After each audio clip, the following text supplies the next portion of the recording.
Sa mundo kung saan madalas sinusukat ang kakayahang batay sa paningin, may mga pusong nakakakita gamit ng musika at panalangin.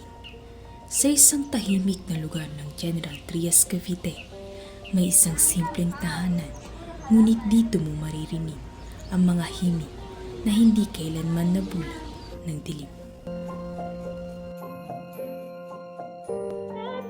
Stay by your guide, sing love all through my life. Lead me, Lord. My name is Rosan F. Conde po, at 35 years old po. Bilang isang PWD or katulad ko po na may kapansanan, mahirap po para sa akin kasi gusto niyo mong makapunta sa iba't ibang lugar o kahit man lang po sa labas, makihalubilo sa mga bata or mga kabataan ko, ganyan. Hindi ko po naranasan yun kasi nga po dahil sa case ko. 7 buwan pa lamang siya sa sinapupunan ng siya'y pinanganak. Isang maagang laban para sa buhay na dahan-dahang lumapot sa paningin. Bagamat siya ay partially blind, mapalad pa rin siyang kahit kaunti ay may nasisilayan. Ngunit sa kabila ng kanyang kalagayan, natutunan niyang tanggapin at yakapin ang sarili. Naka-experience ako niyan na kukutsain ka, ay bulag. Pero inaccept ko po yun unti-unti.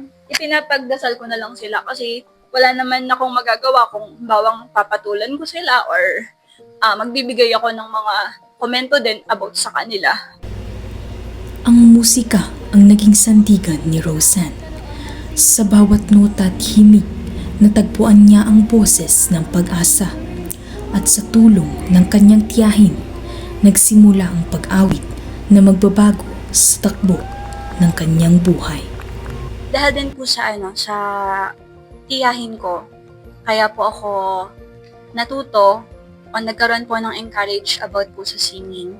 Parang sila po yung naging instrumento ni Lord para i-push ko yung skills ko po sa larangan ng singing.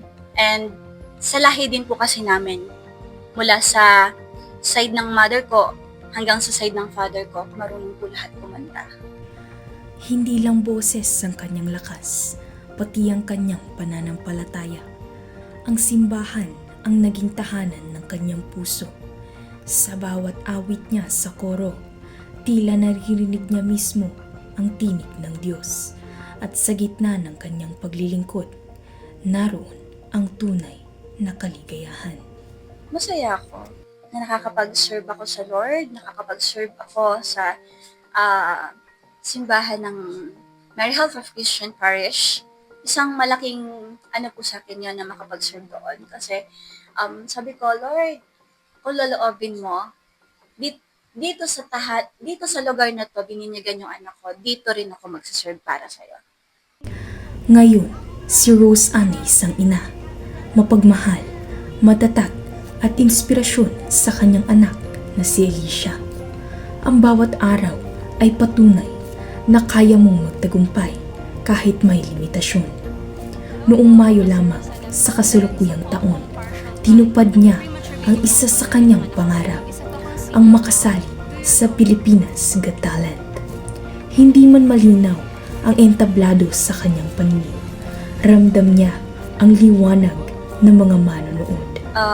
Isa din po yun sa pinapangarap ko talaga na makarating po ako sa ganong, papakinggan ko lang dati o napapanood ko kasi nakakaaninag pa naman po ako. Dagdag experience din sa akin na, okay, na-share ko sa iba. Pumunta ako doon para magbigay ng inspiration sa lahat, hindi para i-down yung sarili ko or i-down yung ibang tao. Para kay Rose Ann, ang pagkanta hindi lang talento, ito ay panalangin, pasasalamat at paglilingkod. Marami akong struggle na na-experience pero nakatayo. Nakatayo para sa pamilya ko, nakatayo para sa anak ko. At sa mga PWD, tuloy lang kayo. Ituloy nyo lang yung buhay nyo. May kapansanan man kayo o wala. Basta ba wag ka makakalimot sa Diyos. Yan ang pinaka-importante. Sa lahat ng tao na nakakasalamuha ko, sa lahat ng tao na nakakakilala sa akin, salamat po sa pagtanggap niyo. Ang liwanag ay hindi lang nasisilayan, kundi naririnig sa pusong marunong umawit ng kabutihan. Sa tinig ni Roseanne, natutunan naming tunay na sa bawat pagsubok, may Diyos na gabay. Kaya't sa gitna ng dilim na tila walang hanggan, mananatiling maririnig ang awit ng pag-asa at kabutihan. Sapagkat sa kanyang kwento, siya ang patunay na kahit walang buong paningin, may liwanag na umaawit sa bawat pusong may pananalig.